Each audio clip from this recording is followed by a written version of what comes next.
Another day, another event. Ubani ko ninyo sa pagpangandam para sa ako ang event karon. Nag-invest na jud kog mga makeup kay ako na may tig-prepare og tig-makeup sa ako ang self. Medyo pricey naman good kung magpa-makeup ako. Mao nang sa akong mga talent fee, magbili jud ko gamay para mag-invest ko og mga makeup. Sa una, naginahinay na jud ko pamalit og makeup. Og nakaana jud ko sa akong self na paliton jud nako ang kanibitang medyo pricey pero at least long lasting na nako og safe na gamiton. Sa sige na ko practice og makeup para buyag medyo kamao-kamao na ta. Do kung i-compare gud mo sa mga makeup artist, medyo layo-layo na pero at least nanay na sugdan.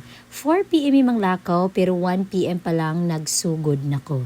Kaya doon na mangutay anak, unya mamaray usahay mo nang in between adunay mga commercials. O diba?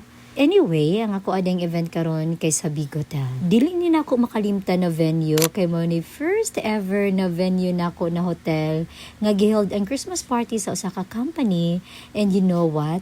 Dako kay sila gihatag sa ako. I was just a beginner that time pero ang ilang pagsalig diri sa ako dako kaayo.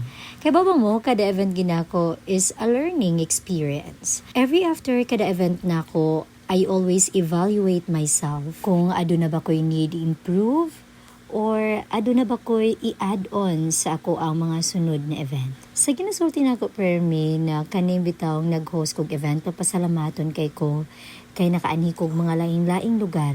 Na-meet na ko ang mga klase-klaseng tao and different personalities matag clients. Pero balik ta sa ako ang client karon. 18 years old, and then you know what?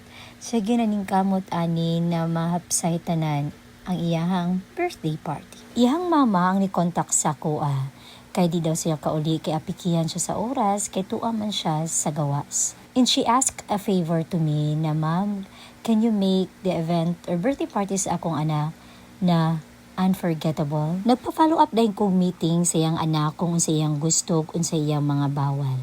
Gidiscuss na mo tanan sa program gikan sa grand entrance up to the end of the event. Mag-upload ng kong separate video para sa naitabo anang gabi una. But before that, gusto lang din ako i-shout out ang gown sa tiba pa para sa ako ang beautiful gowns. Sa ilahaday ko perming manghuwam og ilaang mga gowns or costumes ilabi na aduna ko'y mga event. So again, PM lang nila if you want. See you sa next video. Ang Pink Kanunay. Bye!